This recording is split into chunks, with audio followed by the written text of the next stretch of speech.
ఈరోజు చెప్పుకోబోయే రెండు కథలలో మొదటి కథ పేరు చతురిక. అనగనగా విదిశాపురంలో చతురిక అనే ఒక వేశ్య ఉండేది. ఆమె ఎంతో అందాల రాశి, పేరుకు తగ్గట్టే బాగా తెలివి కలది కూడా. చతురికకు ఆ దేశ మహారాజు గారితో పాటుగా అర్ధపాలుడనే ఒక వైశ్యుడు, బహుతంత్రుడు అను పేరుగల మంత్రి కొడుకు, దండదారుడు అను పేరుగల సేనాధిపతి, పాతాళ కనికుడు అనే దొంగవాడు విటులుగా ఉండేవారు. వారందరూ చతురికకు ఎంతో డబ్బు దోచిపెట్టారు. వారంతా చతురిక వేశ్య అయినప్పటికీ నన్నే ప్రేమిస్తుందని ఎవరికి వారు అనుకునేవారు. ఆ విదిశాపురంలో మందరుడు అనే ఒక బ్రాహ్మణుడు కూడా ఉన్నాడు. అతను ప్రేమికులను కలపడంలోనూ విడగొట్టడంలోనూ దిట్ట. అలాగే వేశ్యలకు విటులకు మధ్య రాయబారం కూడా నడుపుతూ నగరంలో ఎక్కడ చూసినా వాడే ఉన్నట్టు ఉండే తెలివిగలవాడు. ఈ మందరుడు చతురిక విటులైన రాజు మొదలైన వారిని తన మాటలతో తన వశం చేసుకున్నాడు. వాడి మాటంటే ఎనలేని నమ్మకం వారికి. ఒకరోజు ఈ మందరుడు అర్ధపాలుడి దగ్గరికి వెళ్ళి ఇలా అడిగాడు, మిత్రమా అర్ధపాల, నేనొక మాట విన్నాను, ఇది వాస్తవమేనా? చతురికకు నువ్వంటే వల్లమాలిన ప్రేమటగా పడి చచ్చిపోతుందటగా అని అన్నాడు. ఆ మాటలకు మురిసిపోతూ అర్ధపాలుడు ఇలా బదులిచ్చాడు, అవును మందరా, నేనంటే చతురికకు ఎంత ప్రేమో చెప్పలేను. ఇంటికి వెళ్తే నన్ను మేడపైన కూర్చోబెడుతుంది. విలువ కట్టలేనంత ఆభరణాలను ధరించి నా పక్కన కూర్చుని మధురంగా మాట్లాడుతుంది అని అన్నాడు. అప్పుడు మందరుడు సరే సంతోషం అని చెప్పి అక్కడ నుండి మంత్రి కొడుకు దగ్గరకు వెళ్ళి అర్ధపాలుడిని అడిగినట్టుగానే చతురిక గురించి మంత్రి కొడుకును కూడా అడిగాడు. వాడు ఇలా చెప్పాడు, మిత్రమా మందరా, నేను వెళ్ళినప్పుడల్లా చక్కగా పాడుతుంది, నాతో పాడిస్తుంది, నాతో జూదమాడుతుంది, అడిగడిగి మరీ నాతో కొత్త కథలు చెప్పించుకుంటుంది, రకరకాల పూలను ఆభరణాలను నాతో అలంకరింప చేసుకుంటుంది, నాకు అలంకరిస్తుంది. ఒక్క మాటలో చెప్పాలంటే ఆ చతురిక పరిపూర్తిగా నా వశమైపోయింది అని అన్నాడు. ఇదే విధంగా మందరుడు అక్కడ నుండి సేనాధిపతి ఇంటికి వెళ్ళి వాడిని అడిగాడు. వాడు ఇలా చెప్పాడు, మిత్రమా, నేను రమ్మంటే చతురిక ఎక్కడికైనా వస్తుంది. అసలు ఏ వేశ్య అయినా అలా బయటికి వస్తుందా చెప్పు? దీన్ని బట్టి తెలియడం లేదు నేనంటే తనకెంత ఇష్టమో అని అన్నాడు. కొద్ది రోజుల తర్వాత మందరుడు పాతాళకనికుడు అనే దొంగ దగ్గరకు వెళ్ళాడు. ఆ మాట ఈ మాట మాట్లాడుతూ చతురిక విషయం తీసుకువచ్చాడు.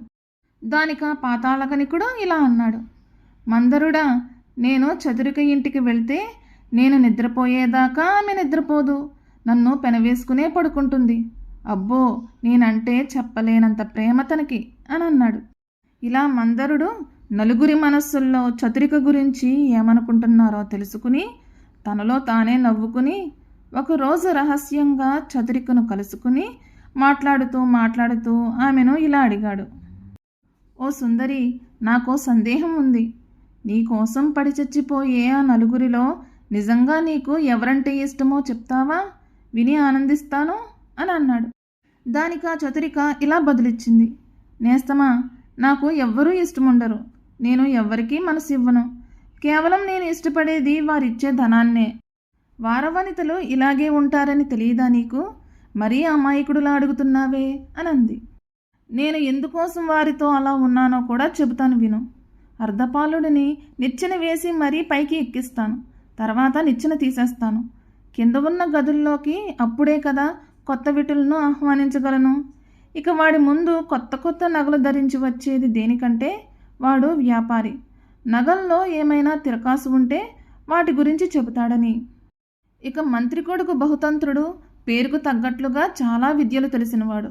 వాడి దగ్గర ఉన్న విద్యలన్నింటినీ మెల్లమెల్లగా తెలుసుకుంటాను, కబుర్లతో కాలక్షేపం చేస్తాను. ఇక మూడవ వాడు సేనాధిపతి దండనాయకుడు. నా ఇంటికి గజదంగులు వచ్చినప్పుడు వారి నుండి రక్షిస్తాడని దండనాయకుడితో పాటు ఆ ఇంటికి ఈ ఇంటికి వెళుతుంటాను, అంతే. ఇక నాలుగవ వాడు దొంగ. వాడు పడుకునేదాకా నేను ఎందుకు పడుకోనంటే నేను కనుక కునుకు తీస్తే వాడు నా ఇల్లు చక్కబెట్టేస్తాడు. వాడిని గట్టిగా పెనవేసుకుని పడుకునేది కూడా నా జాగ్రత్త కోసమే తప్ప వాడిపై నాకు వలపు లేదు. మిత్రమా, వారవనితలు ఎవరిపై వలపును పెట్టుకోరు, పెట్టుకున్నా దాన్ని బయట పెట్టరని చెప్పింది చతురిక. రెండవ కథ పేరు కమల విమల. అనగనగా ఒక ఊళ్ళో కమల విమల అనే ఇద్దరు స్నేహితురాళ్ళున్నారు. వారిద్దరూ ఒకరోజు పొరుగు గ్రామమైన రామాపురం సంతలో కలుసుకున్నారు. కమల విమలను ఎప్పుడు వచ్చావు అని అడిగింది. ఇప్పుడేనని సమాధానం చెప్పింది విమల. అవునా, నువ్వు ఎన్ని గంటలకు బయలుదేరావు అని అడిగింది కమల. 9 గంటలకు అని చెప్పింది విమల. ఆశ్చర్యంగా ఉందే, నేను కూడా 9 గంటలకే బయలుదేరాను అని అంది కమల. అవును, ఇంతకీ నువ్వు ఎవరి గుర్రబండిలో వచ్చావు అని మళ్ళీ ప్రశ్నించింది కమల. కొండాపురం జగ్గయ్య బండిలో వచ్చాను అంది విమల. అరే, నేను కూడా ఆ బండిలోనే వచ్చానే, నువ్వు కనబడలేదేంటి, అబద్ధం ఆడుతున్నావా అని అడిగింది కమల. లేదు లేదు, నేను కొండాపురం జగ్గయ్య బండిలోనే వచ్చాను అని అంది విమల. ఆ బండిలో ఇద్దరమే ఎక్కామే అని అంది కమల. అవును, నేను ఎక్కిన బండిలో కూడా ఇద్దరమే ఉన్నాము అని అంది విమల. కమలకు ఆశ్చర్యం అనిపించి, ఏది నీ బండతను ఎక్కడున్నాడో ఒకసారి చూపించు అని అంది. వెంటనే విమల తన బండి ఆసామిని చూపించింది. ఓహో, ఇతడు నా బండి ఆసామి కానే కాడు, పొరపాటున కొండాపురం జగ్గయ్య అని చెప్పావేమో అని అంది కమల. ఇతడు కొండాపురం జగ్గయ్యనే, కావాలంటే అడుగు అని అంది విమల. ఆ బండి ఆసామి తన పేరు కొండాపురం జగ్గయ్య అని చెప్పాడు. ఈసారి కమల ఆశ్చర్యపోయింది. వెంటనే తాను ఎక్కివచ్చిన బండి ఆసామిని పిలిచి అతని పేరు అడిగింది. అతను తన పేరు కొండాపురం జగ్గయ్య అని చెప్పాడు. తర్వాత ఇలా అన్నాడు, అవును, మా ఇద్దరి పేర్లు ఒక్కటే, ఇద్దరం సరిగ్గా 9 గంటలకే బండి కడతాము.